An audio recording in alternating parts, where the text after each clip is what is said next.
All right, it's Monday morning, post Super Bowl. I don't know if everybody watched the Super Bowl or not, but I did. Good game. It was a good game. I was kind of leaning toward the Eagles just because they have shiny green helmets.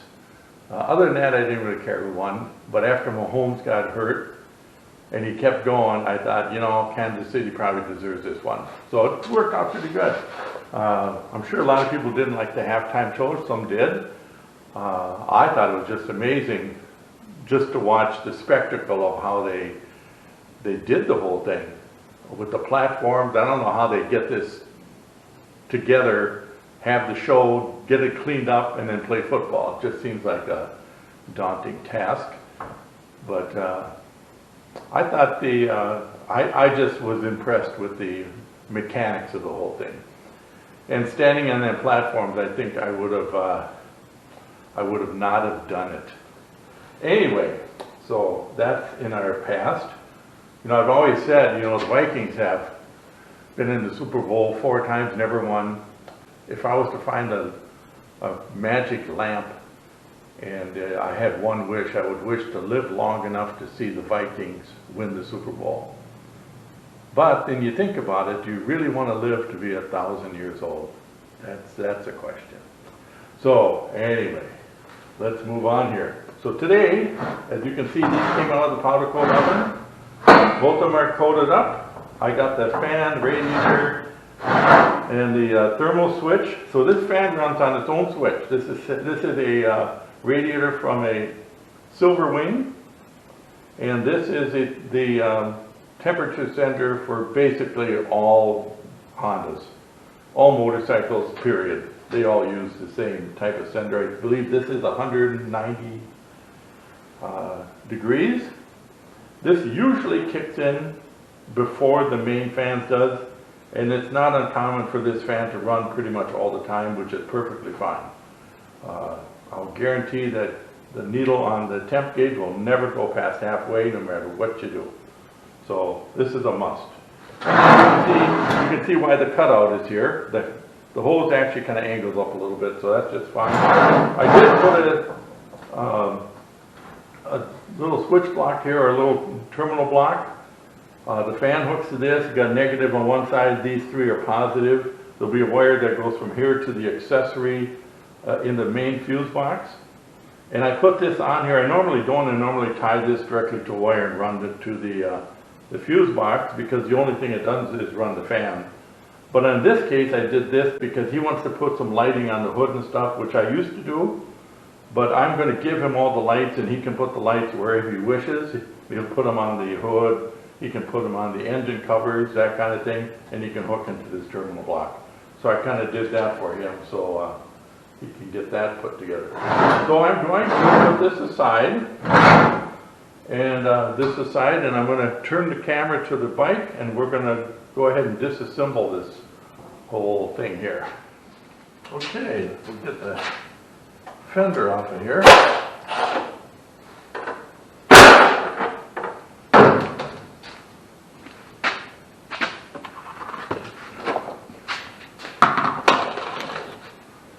Every bike gets this little dish. So I put all the parts in there. I have had a couple owners that initially, way back when I first got started, they wanted all the bolts. So I just throw these in the bag and give it to them. But now I kind of hang on to them if nobody wants them. I've got a couple of trays full of them here. I throw them in the garbage.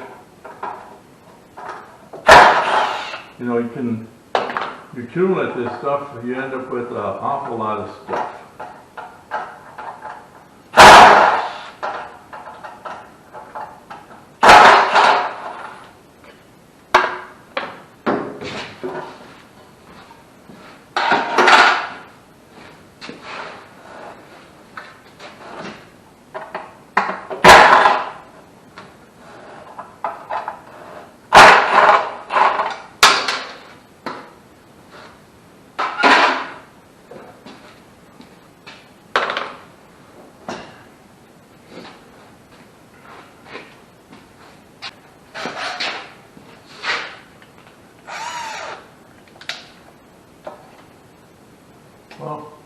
This copper piece matters just a tad. I gotta pull that fork brace out of there.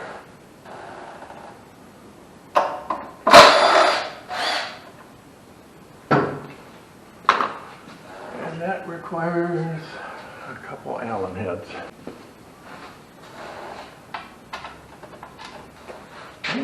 Got one right off the bat.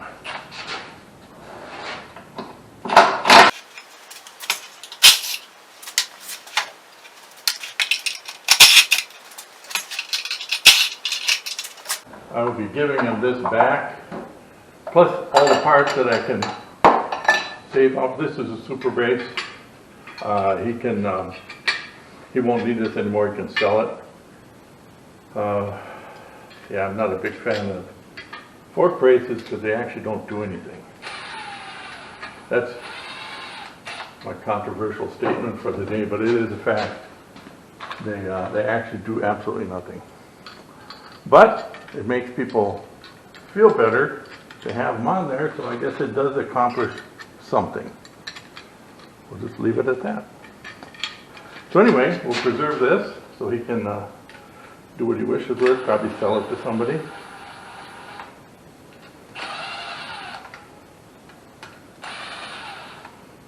There, in fact, all the parts I'm taking off. Anything he wants, he can certainly take them with him. Normally what I do with parts is I salvage yard. It doesn't really pay for me to sell them. It's a hassle. Shipping is awful. It's pretty much impossible from my point of view to make any money doing it, so I just don't.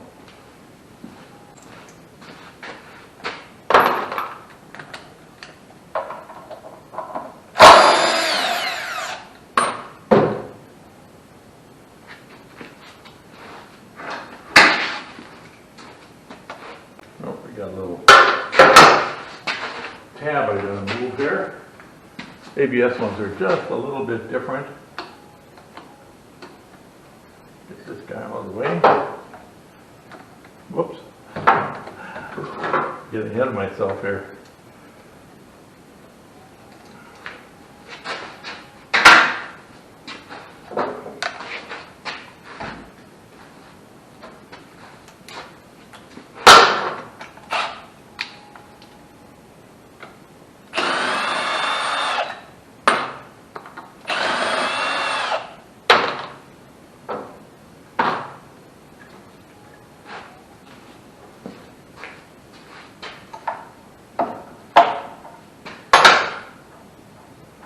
Now this is one bike that did not have a stuck ADV valve, mainly because this has progressive monotubes installed, which are a good upgrade.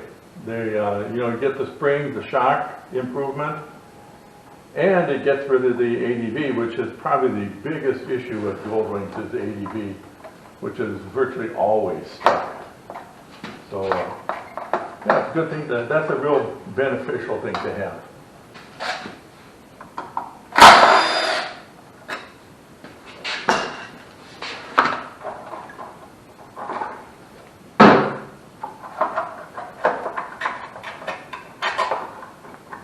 And these things, a lot of times these tabs here are broken, especially if they put one of those extensions on here.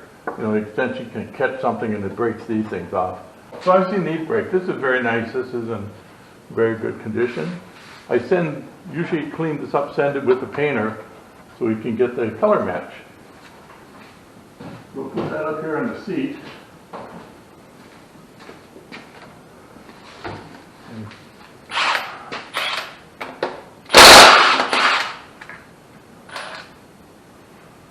That'll go back on.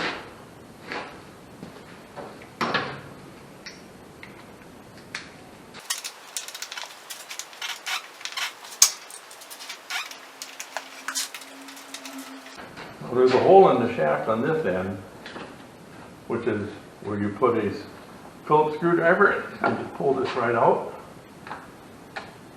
And I put the shaft right back in. This one, as with all axles, is heavily greased, which it does not have to be greased. There is no, it's not a bearing surface, it's just the shaft. But they always get greased. Don't know why, but I guess doesn't hurt anything. Just makes your hands more dirty. So that's a nice wheel. That is very sharp. It's got the right angle. So we'll get these lower clamps loose.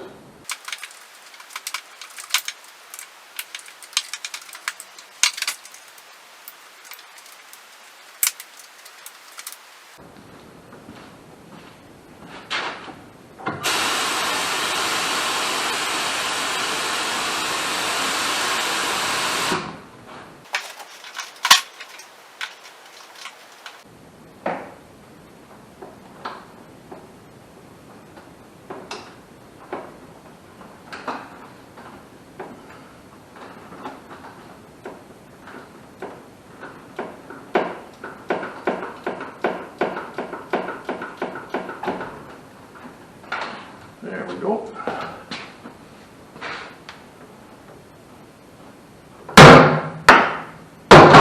There's one. That's the hard one. Getting under this cover is a trick.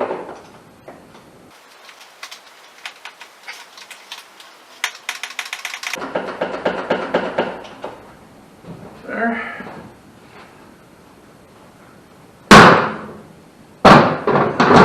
I use one of these little ratchet ends, and you get one click at a time. But it actually, as you can see, it went pretty quick. That's a lifesaver. You got to use that to get these things apart. I have to shut off that air compressor anytime I'm doing any video because it always comes on when you're doing a video. So I'm going to set these aside. What's going to happen with these, I'm going to actually take them apart. I'm going to pull the mono tubes out of here and preserve those because, again, they're worth something. These get cut off at 10.5 inches, and then they weld a plate in the bottom. I've shown that in other videos, and I put a little attachment there to run the steering. So these I'm going to hang on to.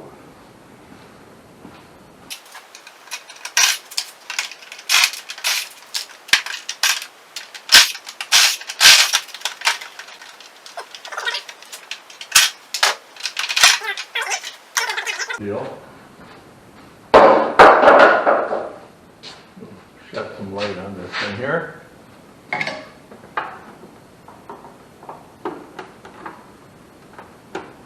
These buttons can be a challenge.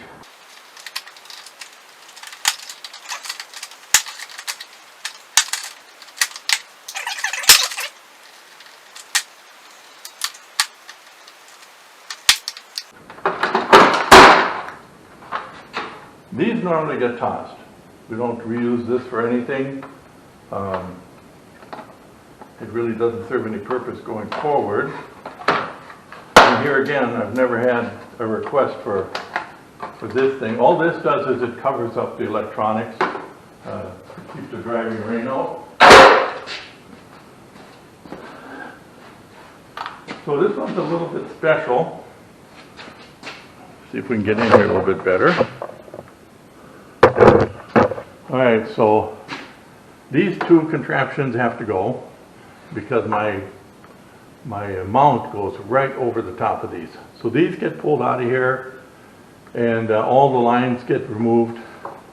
So this whole area gets cleaned out. So I'm going to go ahead and do that. And I'm not going to film that. That's kind of just a bunch of tedious stuff. And I'll pull these things off and hang on to those. They actually plug in down here, right here. So we'll go ahead and unplug them. I'll put those in a little box, hang on to them. These are LED ones. These are real good ones. So we'll probably want to hang on to those. So we'll go ahead and tear all this stuff apart, and then I'll turn the camera back on. Well, for some reason my camera decided to go to sleep. So what I was saying is these are the templates I use for the brackets that hold this all together.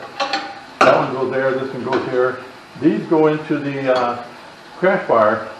Bolts actually hold those two.